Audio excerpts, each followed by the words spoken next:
গণতান্ত্রিক সব শক্তি ঐক্যবদ্ধ না হলে গুপ্ত স্বৈরাচারের আবির্ভাব ঘটতে পারে বলে মন্তব্য করেছেন বিএনপির ভারপ্রাপ্ত চেয়ারম্যান তারেক রহমান। শনিবার কুমিল্লা জেলা বিএনপি সম্মেলনে ভার্চুয়ালি যোগ দিয়ে তিনি কথা বলেন। এ নিয়ে আলোচনা করতে রাজধানীর শ্যামলী থেকে আমাদের সাথে যোগ দিয়েছেন বিএনপির ভাইস চেয়ারম্যান জয়নুল আবেদিন।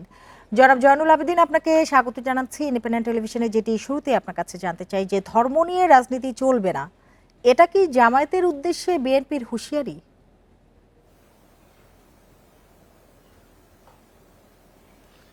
দেখুন, আসলে জামাত ইসলাম তো রাজনৈতিক দল হিসাবে এর আগে নিষিদ্ধ ছিল, ফ্যাসিস্ট সরকারে নিষিদ্ধ করেছে। আর সবসময় জামাত ইসলাম স্বাধীনতার বিরোধী শক্তি হিসাবে এদেশের মানুষ জানে।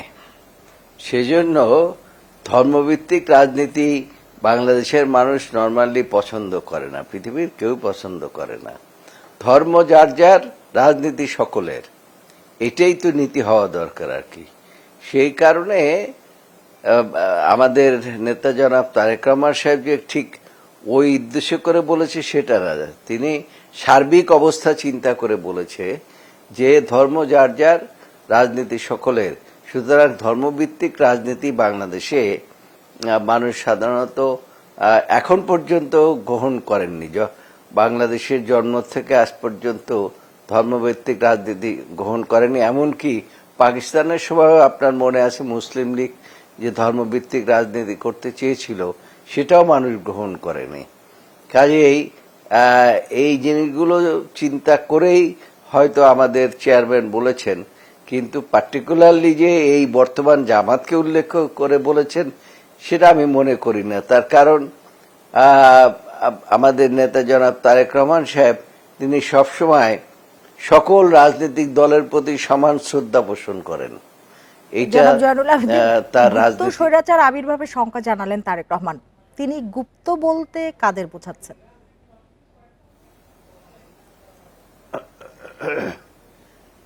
শোনেন, গুপ্ত স্বৈরাচার তো আপনি দেখতেই পাচ্ছেন মাঝে মাঝে মানে আওয়ামী নামধারী কিছু লোকজন মিছিল করে। এমনকি আপনার গোপালগঞ্জে যে ঘটনাটা ঘটেছে, তারা কি গুপ্ত স্বৈরাচার না?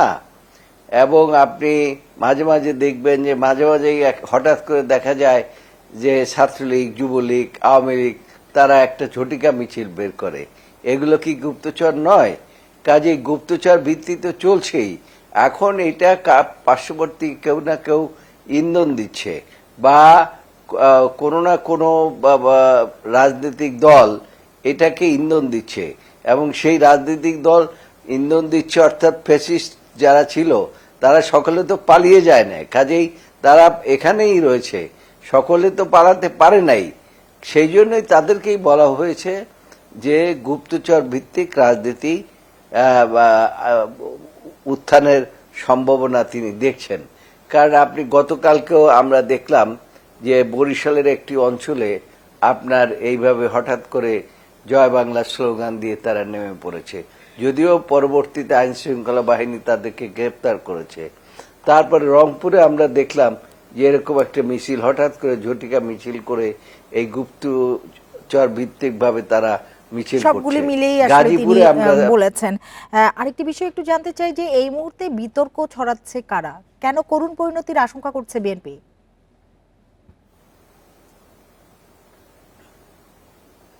না, বিএনপি আশঙ্কা করছে এই কারণেই তো, সমস্ত যখন চতুর্দিকে দেখুন বিএনপি দেখে যে এই ধরনের এখনো ফ্যাসিস্টদের মধ্য থেকে এখনো কিছু কিছু লোক বিভিন্নভাবে স্লোগান দিচ্ছে, তারা রাস্তায় নামার সাহস পাচ্ছে। সেই কারণেই সব দিক বিচার বিশ্লেষণ করে জনাব তারেক রহমান সাহেবের মনে এই ধারণা পোষণ করছেন যে গুপ্তচর ভিত্তির কিছু কিছু লোকজন এখনো বিভিন্ন জায়গায় রয়ে গিয়েছে, যারা এই সময় সময় তাদের আবির্ভাব ঘটে। এটা তো স্বাভাবিক, এই জন্যই তিনি এই কথাগুলো বলেছে। তবে একটা বিষয় হচ্ছে যে এইরকম অবস্থার সৃষ্টি গত কয়েক মাস আগেও ছিল না। যখন ফ্যাসিস্ট সরকার বিদায় নিল 5ই আগস্টের বিপ্লবের পরে, আমরা চিন্তা করেছিলাম যে বর্তমান সরকার একটা নির্বাচনী রোডম্যাপ ঘোষণা করে দ্রুত সময়ের মধ্যে নির্বাচন দেবেন। যদি তারা বিএনপির কথা শুনতেন এবং তারা যদি এত সময় ক্ষেপণ না করতেন, তাহলে পরে এই যে আজকে যে আপনি বিভিন্ন জেলায় জেলায় যে গুপ্তচর ভিত্তিক মিছিলগুলো দেখেন, এগুলো তো হতো না। তো কাজেই জনগণ হচ্ছে সমস্ত ক্ষমতার মালিক। সেই জনগণের ক্ষমতা যদি জনগণকে ফ্রিয়ে না দেন, তাহলে পরে সেখানেই তো এরকম অরাজনৈতিক কর্মকাণ্ড করতে পারে। জয়নুল আবেদিন, ছোট্ট করে একটু জানতে চাই যে বিএনপি জামায়াতের দ্বন্দ্ব প্রকট হচ্ছে কি?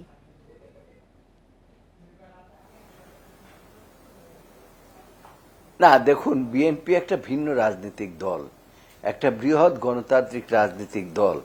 এই দলের শিকড় অনেক গভীরে। এটা শহীদ রাষ্ট্রপতি জিয়াউর রহমান বহুদলীয় গণতন্ত্রের ভিত্তি রচনা করে গিয়েছেন। কাজেই এই দলের সাথে জামাতের সাথে কোন রকম কোনো টানাপোড়ার এবং কোনো বিরোধ বা দ্বন্দ্বের কোনো বিষয় নয়। বিষয়টি হচ্ছে জামাত একটি ধর্মভিত্তিক রাজনৈতিক দল, ধর্মকে ব্যবহার করে রাজনীতি করছেন, আর বিএনপি হচ্ছে জাতীয়তাবাদে বিশ্বাসী এবং জাতীয়তাবাদের আদর্শে বিশ্বাসী, অর্থাৎ সকলকে নিয়ে একটা